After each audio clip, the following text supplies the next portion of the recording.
Sarah and the Yellow Raincoat. We've traveled down the ghost lights of Route 44, and we've stood in the cold basement of a man lost to the airwaves. But before we reveal which of these nightmares was built on a lie, I have one more tape for you. This one isn't a legend. It isn't a mystery from the 1970s. This happened only 2 years ago in a quiet suburb of Oregon. And unlike the others, this one left a physical mark. Her name was Sarah. She lived alone in a small cottage at the end of a cul-de-sac.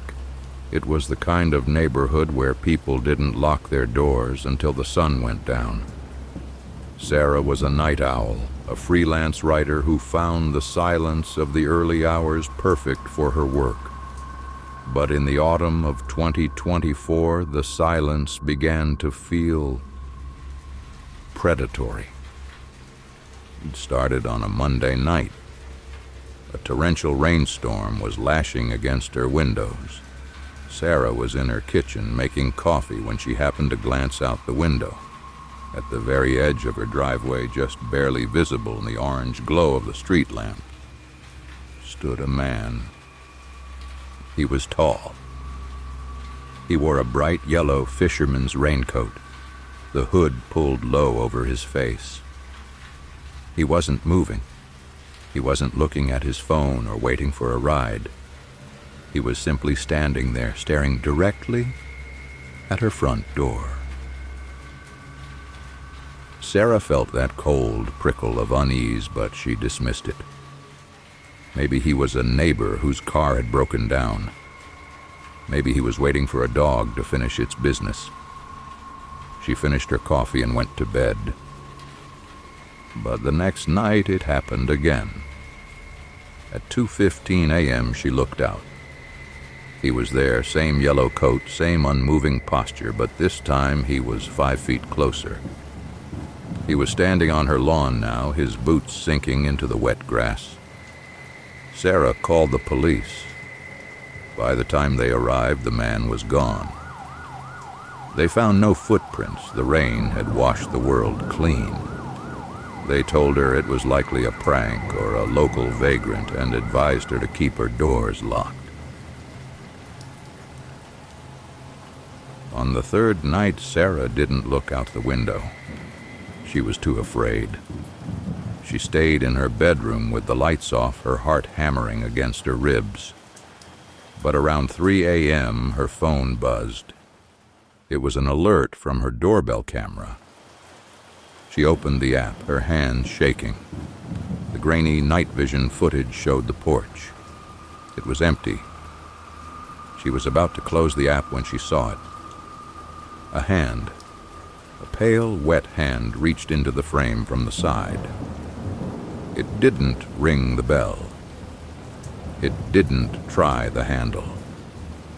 It simply pressed a single, muddy finger against the camera lens, blurring the image into a smear of brown and gray. Sarah didn't scream. She couldn't. Her throat had closed up with pure, visceral terror. She realized the man wasn't outside anymore. The angle of the hand, it was coming from the side of the porch where the crawl space hatch was located.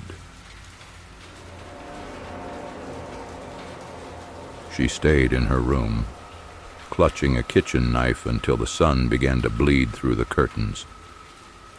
When the police returned the next morning, they did a full sweep of the property. They found the crawl space hatch was unlocked. Beneath the house, in the damp, dark dirt directly under Sarah's bedroom, they found a small, hollowed-out nest. There was a sleeping bag. There were several empty water bottles, and there was a small, battery-operated Polaroid camera. When they developed the film found inside, Sarah fainted. There were dozens of photos. All of them were of her. Some were taken through the windows, but the last three were taken from inside her own hallway while she slept. The man in the yellow raincoat hadn't just been standing in her driveway. He had been living under her feet for weeks. The police didn't just find photos. They found a life being lived in parallel to Sarah's, separated only by a few inches of wood and insulation. They found a small handheld radio tuned to a dead frequency that had been modified to act as a crude listening device, pointed directly upward toward her bed. There were dozens of small, discarded candy wrappers and a collection of trinkets that Sarah had thought she'd simply lost over the months. A stray earring, a hair tie, a spare key she was sure she had misplaced in the garden. The most chilling discovery, however, was the schedule. Taped to one of the floor joists was a handwritten log. It didn't just track when Sarah left for groceries or when she turned off her lights. It tracked her sleep cycles. It noted the nights she tossed and turned, the nights she talked in her sleep, and the exact minute her breathing deepened into REM sleep. The man in the yellow raincoat hadn't just been watching her from the driveway. He had been a silent, unseen passenger in her most private moments, counting her breaths while she dreamed of safety. Even now, years later, Sarah can't step onto a wooden floor without wondering if someone beneath her is listening to the vibration of her footsteps.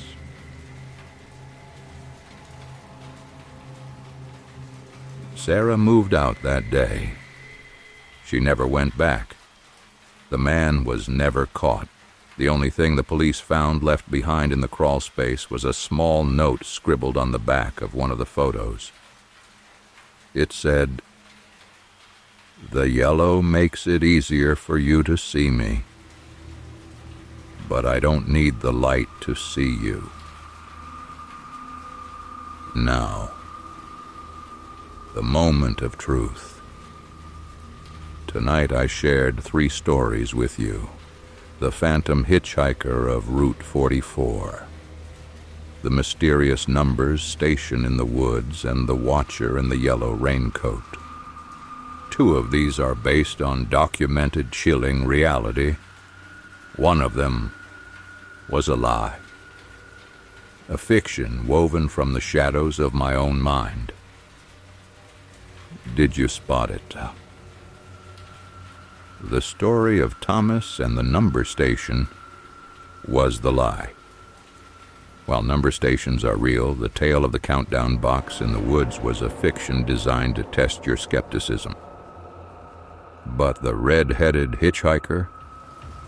That is a legendary encounter reported by hundreds of drivers on Route 44 for over 50 years. And Sarah is a real woman, and her story is a terrifying reminder that the monsters we should fear most don't have glowing eyes or spectral forms. They have muddy boots and yellow raincoats. Thank you for spending this time in the vault. If you enjoyed these tapes, consider subscribing and hitting the bell. It helps us keep the lights off and the stories flowing. Tell me in the comments, did I fool you? Or did you know the radio was a fake from the start? I'll be down there reading your theories in the dark.